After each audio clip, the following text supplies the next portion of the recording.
All right, Marty Coleman here. Today is April 20th, 2022. Parker Coleman's going to recap the games from April 19th, 2022. How many games are there, Parker? 16. 16 games because there was a doubleheader. There are two doubleheaders. One game got postponed. Two doubleheaders and one game got postponed. Tells you how much I'm on top of things. Without further ado, Parker Coleman. So, yes, Diamondbacks Nationals with a doubleheader, Giants Mets with a doubleheader, and then the Guardians and White Sox got postponed for the second day in a row.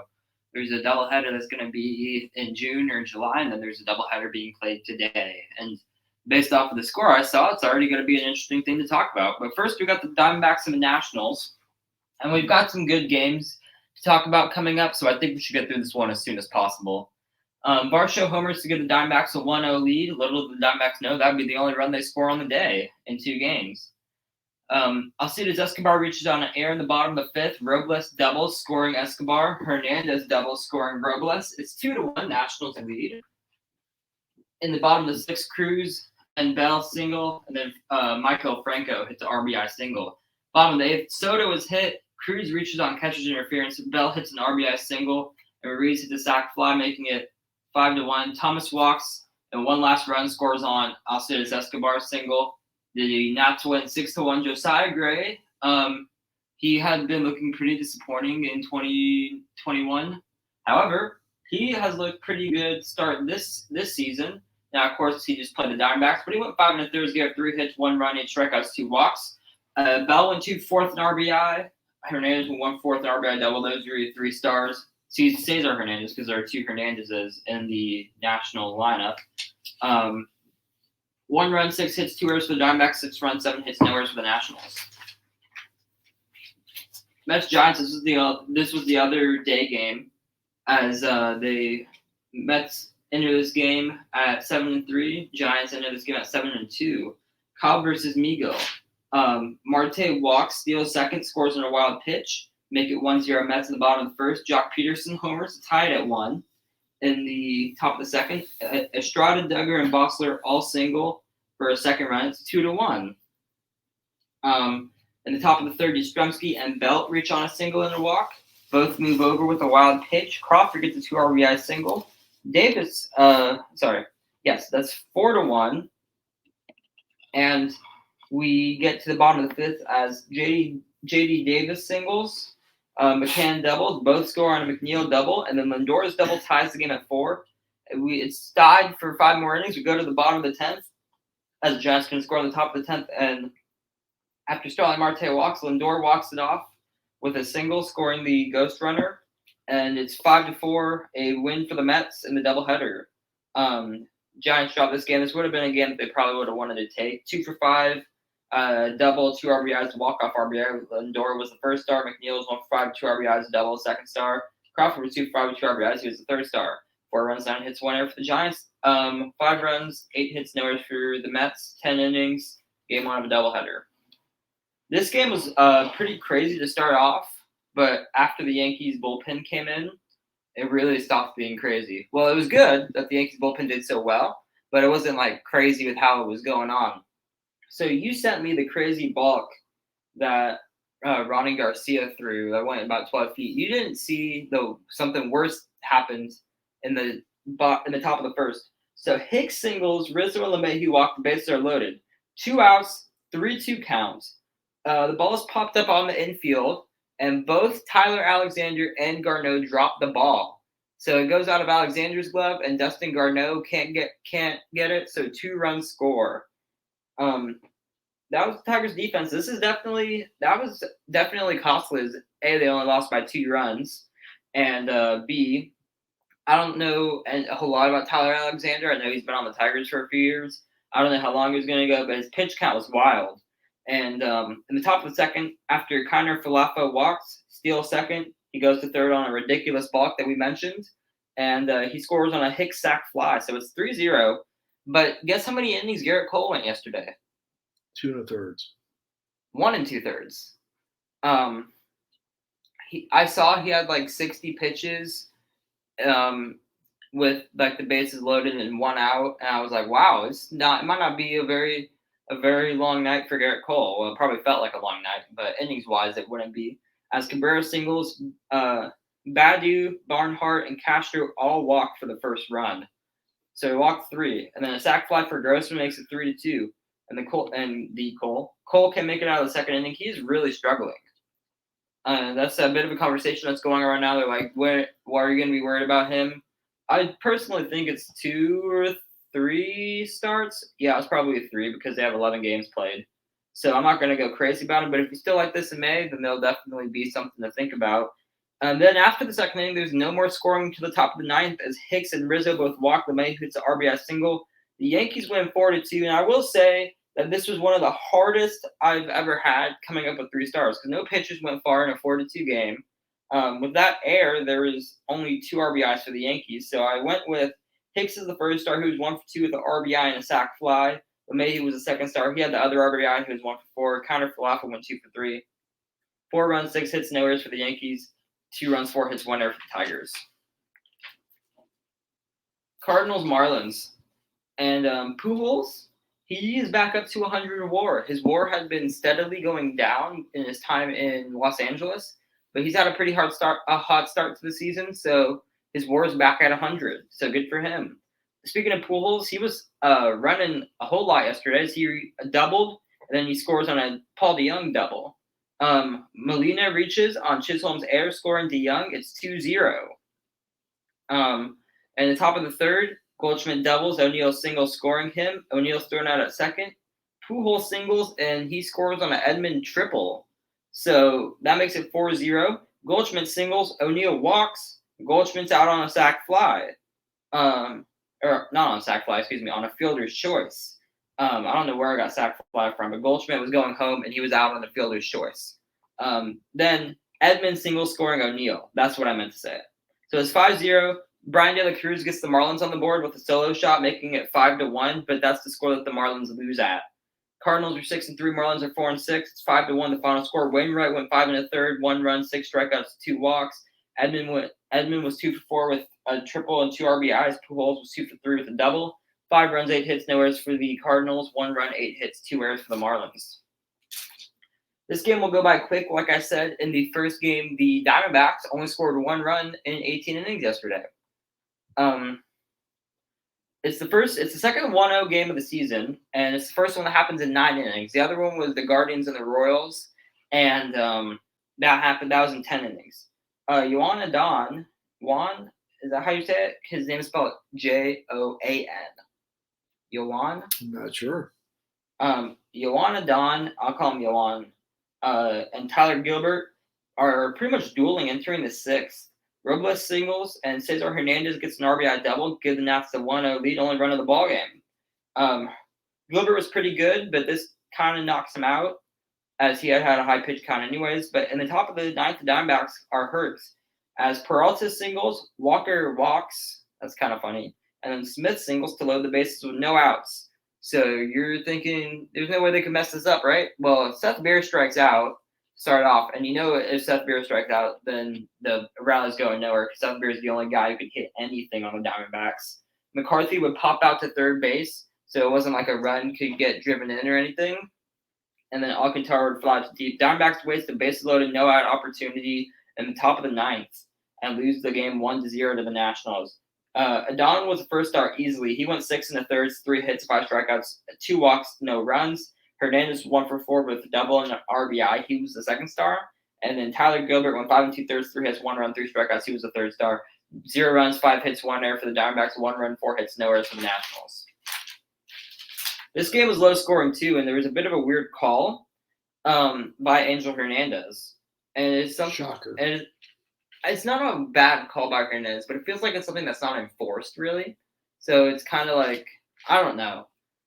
But Collins homers in the top of the second. Zach Collins, he's been absolutely hitting the cover off the ball for the Blue Jays. He's actually DHing now, which is kind of crazy to say. Because I definitely thought that Reese McGuire was the better offensive catcher in that trade. They basically swapped backup catchers, McGuire for Zach Collins. And they still have a bunch of catchers. Danny Jansen, great defensive catcher. Gabriel Moreno. Is his name Gabriel Moreno? The catching prospect for the Blue Jays. I think it's Gabriel Moreno. But he's a great power hitter. And Alejandro Kirk is a great catcher too. So the Blue Jays just had a bunch of good catchers. They had 4, and that's way too much for a major league team. You need 3 at the most, and probably 2. But Collins homers, and he's now DHing. I think that's interesting because whenever you see a guy DHing, I think that shows that he's actually a good hitter. Because you're not going to have a guy who like really sucks at DHing if he's a good fielder or a solid fielder, because you're going to want him playing in the field. He'd be basically useless if he was a DH. In the bottom of the third, Hernandez and Story hit back-to-back doubles to tie it.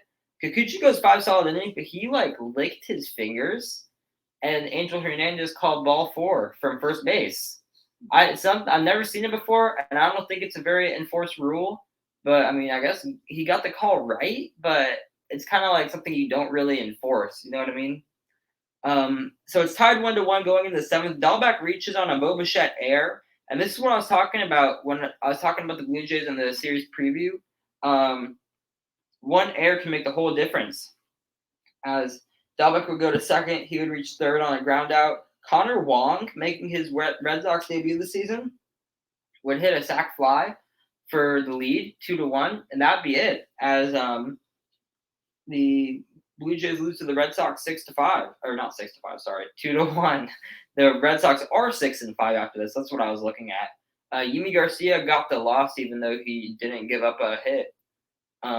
He reached on an air, ground out, and then a sac fly. So that's a really tough way to get a loss. Connor Wong was the first star. He had the biggest RBI of the game, 0-2 with the sac fly RBI. Kikuchi, even though his team lost, was the second star. 5 innings, 3 hits, 1 run. Story was the third star at 1-for-3 double RBI, 1 run, 8 hits, 2 errors for the Blue Jays, 2 runs, 3 hits, no errors for the Red Sox. They weren't the only team to win on 3 hits today. I don't believe they were. I think the A's might have, but that's for when we get there. Scherzer making his Citi Field debut. This is why the Giants probably wanted to take that first game from the Mets, because you got to go up against Max Scherzer.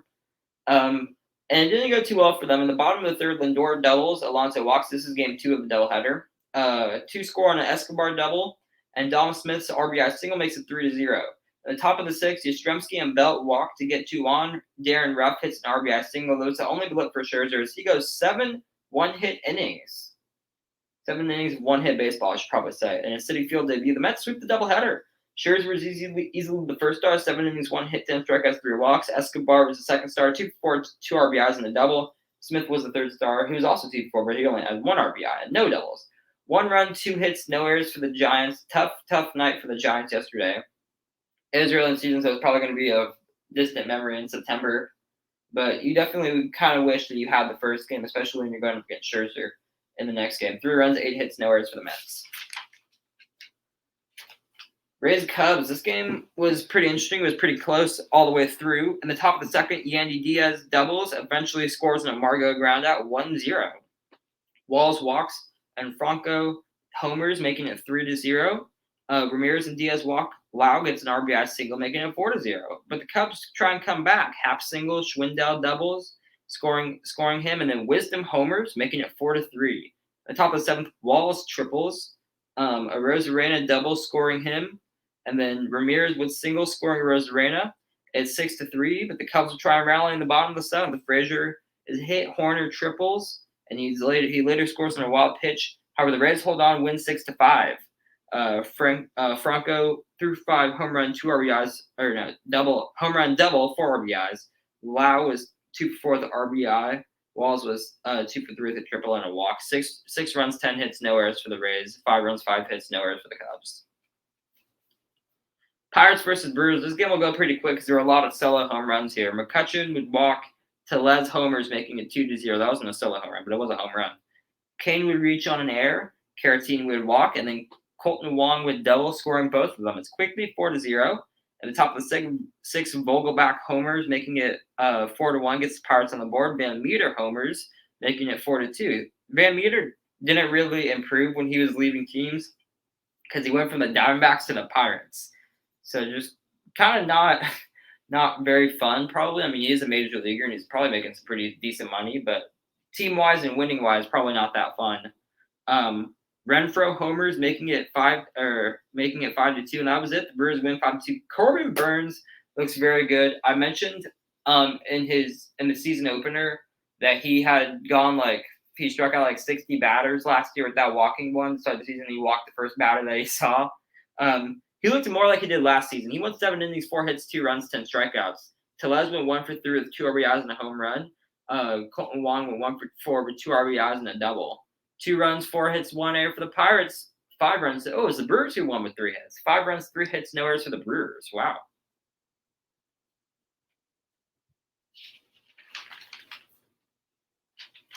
We have the Twins and the Royals. This game was close all the way through as well. Nick Gordon triples. He scores on a Gio Urshela single, and the Twins quickly lead 1-0. Sanchez double scoring Urshela. Perez, I saw something weird. It said that he was DHing due to an eye issue. You would that's kind of weird. You'd think he'd have the day off, but I mean, his eye didn't seem to affect him that much yesterday, as he would homer in the bottom of the 4th to cut the lead in half, making it 2-1. At the top of the 5th, Arise doubles and scores on a Correa single. It's 3-1, but that'd be all the offense that the Twins get. As in the bottom of the 5th, there's another run for Casey as Taylor and Merrifield Singer can't sing. Okay, as another run scores as Taylor and Merrifield single. Cam Gallagher, who's the backup catcher, he walks. And I bet Cam Gallagher is enjoying this, getting some of this playing time, because Salvador Perez played 161 games last year. Cam Gallagher, their backup catcher, didn't get a whole lot of time. But he's getting some time now, especially if Perez DHs, which I've been a harsh critic of him batting-wise, but I'm a more harsh critic of him catching-wise. I'm not sure how good Cam Gallagher is as a catcher, but he can't really get worse than Salvador Perez. Salvador Perez isn't a very good catcher anymore. So maybe it would actually benefit the Royals if Perez DHs and Gallagher catches. But that's just a thought. After Gallagher walks, Lopez walks with the bases loaded to make it 3-2. In this bottom of the 6th, like I said, Perez he needs to hurt his eye more often, I guess, because he hits his 2nd home run of the game. So does he have an eye injury? Because I think it's hard enough to hit 2 home runs on your own. But it's a great performance by him. I'm not trying to rag on him or anything. That ties the game at 3. Hunter Dozier gets the game-winning home run. He homers a batter later after Benintendi gets tagged out trying to stretch a single into a double. That would be it. The Royals would win 4-3. Dozier he was the first star I had him because he had the game-winning home run in the 6th inning. 1 for 4 home run RBI. Perez was easily the second star. 2 for 3, 2 home runs, 2 RBIs and a walk. He walked also. He rarely walks. I don't know what it was. He just had such a good game, even though it said his eye was injured. Lopez was 2 for 3 with a double, RBI, and a walk. 3 runs, 9 hits, no errors for the Twins. 4 runs, 9 hits, no errors for the Royals. You'd think the Twins are missing Taylor Rogers, because this is the 3rd game so far that if they have a solid bullpen or a guy in the back end at least, they probably win it. They had 2 games like that against the Mariners, especially one where they're under the last strike and they lost.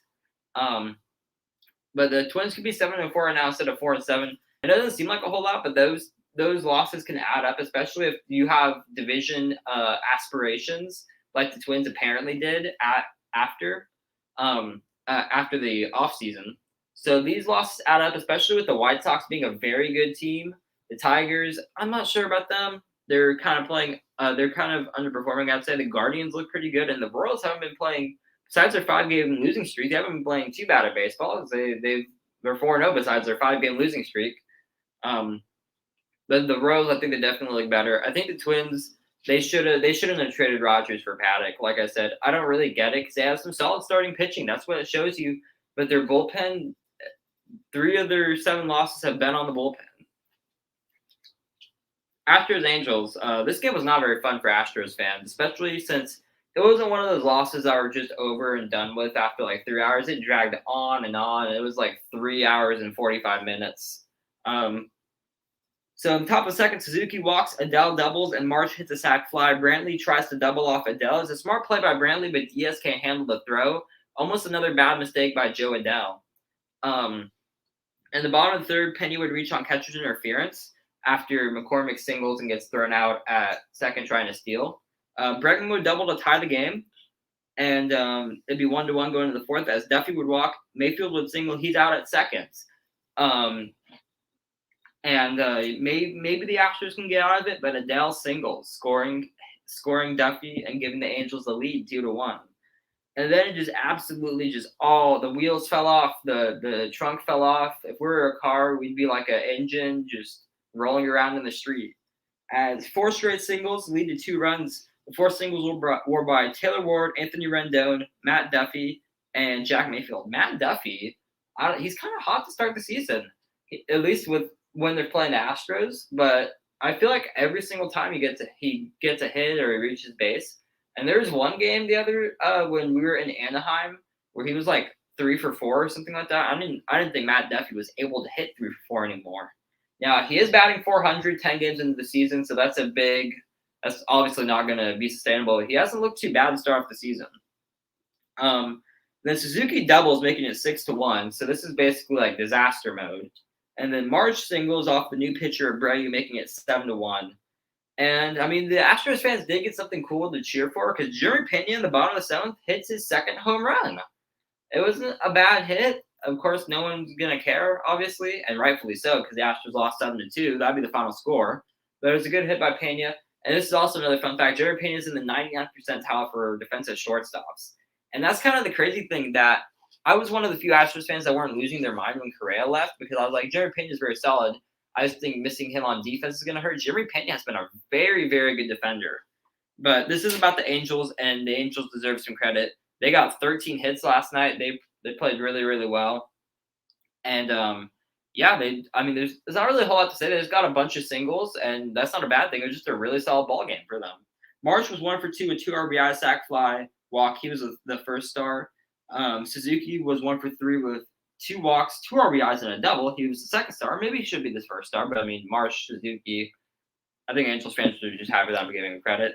Mayfield was the third star, 2 for 4 RBI walk, 7 runs, 13 hits, 2 errors for the Angels, 2 runs, 6 hits, 1 error for the Astros. That was the worst by game score. Was the worst start of the first 11 games for starting pitcher. Game score of 22. I think Odorizzi had a 23 in his last start. So that's the third one for the Astros, and 11 starts that are in the 20s. So they're struggling a bit on the starters. Also with that, there are 4 teams over 500 in the AL West right now. And we're going to talk about the one that isn't over 500 in a few minutes. I'll have some fun things to say about that. But first, we got the Phillies and the Rockies. Then we got the Reds and the Padres. Then we'll talk about the Texas Rangers. But first, we got the Phillies and the Rockies. I told you it was the battle of short names yesterday between Nola and Cool, 2 4-letter names. Now it's the battle of Kyles. Kyle Gibson versus Kyle Freeland. As Hoskins triples, Harper singles to make it 1-0 Phillies.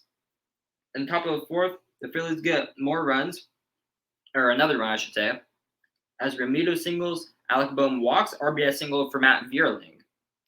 It's 2-0, but the Rockies score 3 runs. Blackman and Bryant single, sac fly for CJ Cron. You're going to hear his name again.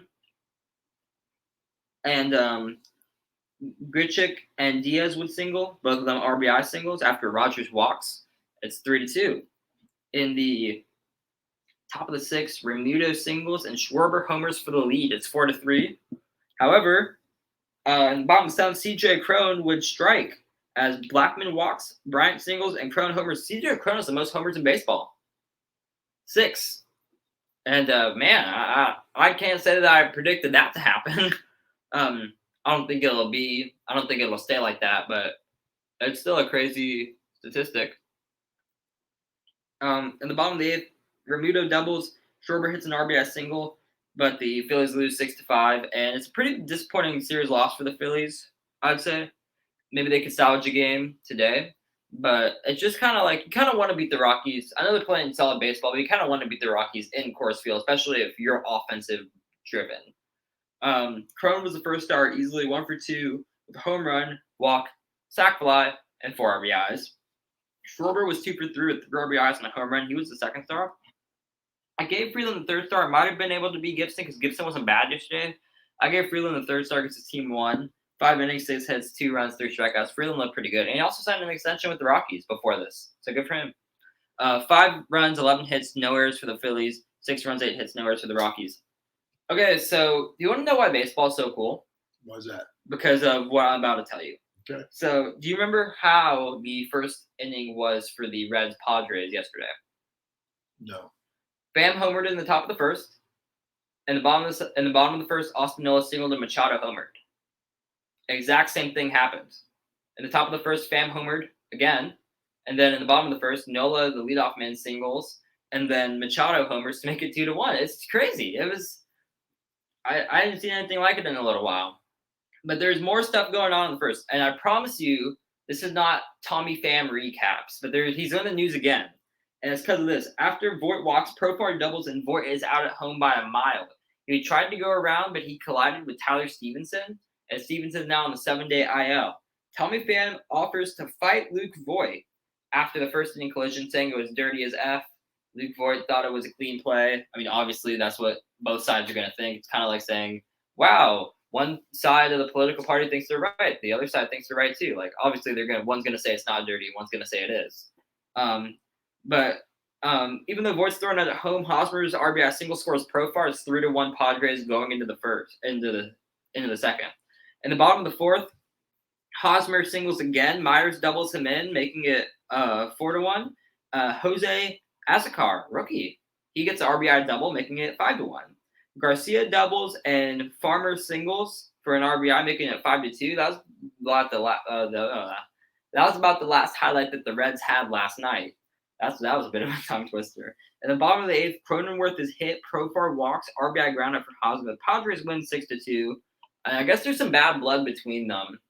And I just think it's very interesting that Tommy Pham was 1 for 26 before playing his former team, the Padres. Padres fans start booing him, and now he's 4 for 8 this series so far, I'd like to say. Maybe 5 for 8. He is somewhere around there. And he's actually playing some pretty solid baseball. I think they just need to boo him more. Maybe Pham will get the numbers that he's looking for and get paid somewhere else. Musgrove went 6 1/3, 4 hits, 2 runs, 7 strikeouts, a walk. He was the first star. Machado went 2 for 4, home run, 2 RBIs. He was the second star. Hosmer went 2 for 4, 2 RBIs. He was the third star. 2 runs, 5 hits, no errors for the Reds. 6 runs, 8 hits, no errors for the Padres. This is weird because after we get the Padres and Reds game starting the same way in the back-to-back, we get back-to-back 6-2 wins by a team with 5 losses against a team with 2 wins. So we have the Rangers and the Mariners. Now, I can't say that I expected the Rangers to be good. I did not expect them to be 2-8 to start the season. I thought that they would be pretty solid to start the season, and they aren't, needless to say. So I've come up with interesting matchups, mainly in the Phillies-Rockies series. Short name matchup, Cool versus Nola. Kyle matchup, Gibson versus Freeland. This was the name-robbing matchup. John Gray versus Robbie Ray. And John Gray, he was pretty blue after the first inning. This is not just a bad pun show, I swear. But in the bottom of the first, Francis hit by a pitch, Winker walks. This is a tough way to give up runs. Because after this, Eugenio Suarez homers, giving the Mariners a 3-1 lead. That's a really tough way to give up runs, to walk and hit by pitch. If you're gonna go down 3-0, you kind of want the batters to earn their way on. I'm not saying like the Mariners didn't earn it. I don't want to make it sound like that, but like you want to have better pitches than to walk a guy and hit a guy. Basically, is what I'm trying to say. Kelly Covers is the second of the year, making it 4-0 in the bottom of the second. In the bottom of the third, Eli White doubles. He steals third, and Simeon hits a sac fly. I like Marcus Simeon. I think he's a great guy, but I will say that one of the reasons why they're struggling is because of him. And it's been really quiet because if he were to like sign with the Mets, he would be like crucified already 10 games in. But he's batting 140 or so. And I looked at his baseball savant. I think it might have gotten better because he had a really solid game yesterday. But it was like all blue. I think there was like one thing that was white, but it was like all blue, and it was all in like the 20th percentile. Or he's not had a good start to the season. I don't think he's that bad. I think he'll snap out of it. And I mean, he did get an RBI double in the bottom of the fifth as Eli White walks, and then he scores on the Simeon double again. Some more symmetry here. White gets on base, Simeon scores him. It's 4-2. However, the Mariners would get a home run to kind of push it too far out of the Rangers' reach. As Rodriguez would single, he'd steal second, and then Toro would homer. He is just like Simeon. He's also been really bad this season, but he did get a 2-run homer here. And that's the final score as the Mariners win 6-2. They've won 4 out of 5 after they lost 4 in a row, and they're up to 6-5 now. Ray was the first star easily, 6 innings, 4 hits, 2 runs, 4 strikeouts, a walk. Suarez was 1 for 4, 3 RBIs, a home run. He was the second star. Toro was the third star, 1 for 3, 2 RBIs and a home run. 2 runs, 6 hits, no errors for the Rangers. 6 runs, 7 hits, no errors for the Mariners. So we got 2 more games, and this was low scoring. But it wasn't the team that won on 3 hits. I was right that there's another team that won on 3 hits, but it was actually I was surprised because the Brewers scored 5 runs on 3 hits. That's not an easy thing to do. But guess how many people attended the A's game yesterday? 3,287. You're off by 500. It was 3,748. Their lowest attendance since 1980. Crazy. Well, first of all, it's crazy that it's this low. I mean, like, because the A's were rebuilding in 2015, 16, and 17, and they didn't even get that low as that. So now it's just kind of crazy, in my opinion, how few fans there are, especially since the A's are a team that are just like the Rays, who are likable because you do matchups, and they're not the best on paper, but they end up winning. I don't know if the A's will end up playing this well for the whole season, but that's kind of how I see the Rays and the A's as the same way, except I don't see the Rays as divisional rivals. So I kind of have a softer spot for the Rays and the A's. But well, we talked about yesterday. I don't remember if it was on the recording or afterwards. They're talking about an expansion team in Nashville, but they have to get the A's and the Rays stadium situations fixed first. I say that the Rays, Tampa Bay is a good market for baseball. Just move the stadium, because like Tampa Bay is a good sports market. You see that with the Lightning, you see that with the Buccaneers. And the Rays are winning, so it's not like there's an issue with that. You just need to move the stadium. Well, we went to that stadium, man. We went over the long bridge that everybody complains about. Now, we did it once. We don't do it 80 times. I don't think it could be different. It's a season ticket holder thing, probably. Because I'd be pretty annoyed if I did it too. And part of me was thinking when we were going over it. I mean, it was really late at night, so I was thinking a whole lot of things, but. Like, what if the bridge falls? We're basically going to die or whatever. So I guess I could see that. But the A's, they only had 3,748 people show up to a game. I know they're playing the Orioles, so it's not like there's not much of an incentive to show up. But, I mean, still, the A's aren't playing bad baseball, especially with 6 players going on the COVID IL. So, like, I think there would be more people there. And it's pretty unfortunate. Maybe the A's need a new stadium like the Rays, but the A's, I think they might just need to move. It's just a tough thing to say. The A's would be the team that moves the most there in Philadelphia than Kansas and Oakland. But yeah, I do feel for A's fans. I really do. Well, I don't understand what it's like to be an A's fan, but I do feel bad for them. Santander singles on the top of the first, Mountcastle doubles, and Mancini gets an RBI ground out. After Urias walks in the top of the second, Christian Pasha makes a great catch where he was up against the wall, and the ball went off his glove, and then he was able to catch it before it hit the ground. That was a big catch because it possibly kept the game at 1-0. And that's important because we go to the bottom of the sixth, as some random guy named Christian Betancourt. I know none of y'all know me personally, but this is gonna sound crazy to Dad. I didn't know who Christian Betancourt was before the game before yesterday because I saw him on the lineup on Monday, but I didn't know who he was during that, which is kind of crazy to say. That it's kind of hard to find a baseball player that I'm not somewhat familiar with. But I had no idea who Christian Betancourt was whenever I saw him in the lineup. Well, I bet a lot of people are saying that about JJ Matajevic. Oh, yeah, that's the other news. Altuve's on the IL, most likely, because the Astros called up JJ Matajevic. But Betancourt, he singles, and he had a solid game on Monday, too. Andrus walks, and Seth Brown hits a 2-run double. That's about it. The A's went over the O's 2-1. Seth Brown's double was all they needed. Brown was the first star, 2/4, double, 2 RBIs. Irvin was the second star, 5 innings, 6 hits, 4 strikeouts, and a run. Mancini was 2/4 and RBI. 1 run, 8 hits, 1 error for the Mariners. What am I talking about? For the Orioles. I swear I'm awake. 2 runs, 7 hits, 1 error for the A's. I have no idea where I got the Mariners from the Orioles. Braves Dodgers. This is the last game. It's going to be a few rare times that I get to say this, but the Dodgers were not very good yesterday. I'm going to say it as many times as I can because I'm not going to be able to say that very, very often this season because they're a good team. So anytime the Dodgers feel, I'm going to say the Dodgers were very good because it's not going to be something I'm able to say very often. Because in their other 3 losses, it wasn't like – or their other 2 losses, I should say. It's not like they're playing bad. The other team just outplayed them, the Rockies. But D'Arnaud homers in the top of the second. It's Max Fried versus Walker Buehler, by the way. Rosario singles on the top of the 4th. He scores an Orlando Arcia double. He's out at 3rd. However, it's 2-0. In the top of the 5th, Albies singles. He steals 2nd. He scores an O'Reilly single. It's 3-0. Fried dazzles in 7 innings. He goes 7 innings, 2 hits, no runs, 8 strikeouts, no walks. Very, very good performance by Max Fried. In the bottom of the 8th, Chris Taylor walks. He moves to 3rd on an out and a wild pitch. Alberto gets the RBI ground out, so it's 3-1. However, the Dodgers lose 3-1. They only get 2 hits, which is kind of crazy to say. Max Fried just absolutely destroyed them. Dodgers 7-game winning streak is snapped also. It looks like a winning streak's about to start because they're winning like 5-0 against the Braves right now, the day game as we speak. Freddie Freeman hitting a home run against the Braves. Mm-hmm. His first home run was for the Dodgers on Monday. That was against the Braves too. It's like I said, if there are baseball gods, they do have a great sense of humor.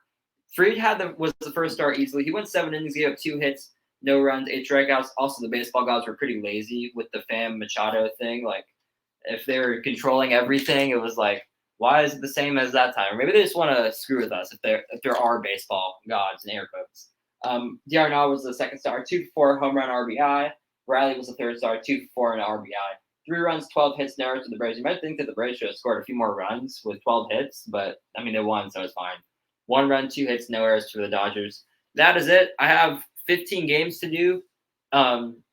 Quite a few games because again there's a doubleheader and it's a getaway day for most teams. And if it's not a getaway day today, it's a getaway day tomorrow. So. Yeah, Parker, I think I'm not sure 9 or 10 of these we've done so far, maybe 11 because there's been Astros have played 11 games. How many ever you've done so far? I think this is the best one. You're more engaged, you're more lively, fired up, and ready to go, which I'm surprised at because you weren't on the way to school this morning. But great recaps by Parker Coleman. Tune in tomorrow when we do today's game. How many did you say? I'm not sure completely, but I think it's like 14 or 15 because there's a doubleheader. Okay. Great recaps by Parker, and we'll see you tomorrow. Thanks for tuning in.